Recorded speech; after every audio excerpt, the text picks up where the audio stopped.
உண்மைய சொல்லிட்டு போங்கப்பா. இங்க இருக்கிற எத்தன அம்மாக்கள் வந்துட்டு சத்து மாவு எனக்கு பார்த்தாலே பிடிக்காதுப்பா அப்படின்னு ஓடுற அம்மாக்கள் இருப்பீங்க.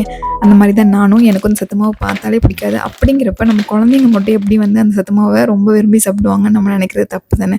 ஸோ நானும் அந்த மாரி நினச்சிட்டு குழந்தைக்கு நெறைய ட்ரை பண்ணி பார்த்துருக்கேன். பட் அவன் எதையுமே தொடவே மாட்டான். ஸோ ஃபைனலா என்ன தான்டா குடுக்குறது காலையில சம்டைம்ஸ் சாப்பிடாம ஸ்கூலுக்கு போயிடுறானே அப்படின்னு நினைக்கும்போது தான் இந்த இந்த வந்து என்னோட ஃப்ரெண்ட் எனக்கு சஜெஸ்ட் பண்ணா.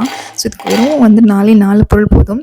ஆல்மண்ட், கேஷ்யூ அப்புறம் வந்துட்டு பிஸ்தா இது 3த்தையும் நல்லா ஃப்ரை பண்ணிவிட்டு அதில் 2 ஏலக்காய் மட்டும் போட்டு அந்த இறக்கும்போது போட்டு அது நல்லா ஆறுனதுக்கப்புறமா மிக்சியில் பல்ஸில் வச்சு தான் அரைக்கணும். நார்மல் வந்து அரைக்கக்கூடாது. பல்ஸ் மோட் போட்டிங்கன்னா மட்டும்தான் அந்த எண்ணெய் பிசுக்கு வராமல் இருக்கும்.